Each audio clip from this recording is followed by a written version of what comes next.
আমি আপনাদেরকে শয়তানের একটা চালাকির কথা বলছি, শুনুন। মনে করুন আপনার অফিসে যেতে দেরি হয়েছে এবং দেরি করার জন্য আপনার বস রাগ হয়ে আছেন। অফিসে আরও অনেক মানুষ আছে। আপনি এরকম সময় কি করেন?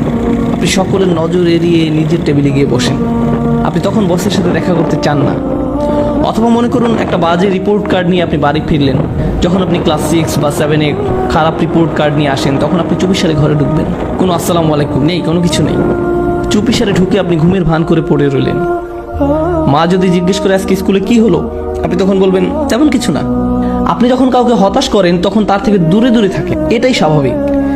এই ক্ষেত্রে যখন আমরা অশ্লীল কাজ করি, নিজেদের উপর জুলুম করি, তখন আমরা কাকে হতাশ করি? আল্লাহ আজ্জা ওয়া জাল্লাকে। আপনি আল্লাহকে অসন্তুষ্ট করেন, শয়তান তখন এর সুযোগ নেয়। আপনার কাছে এসে সে বলে, তুমি এখন আবার সালাহ পড়তে যাবে?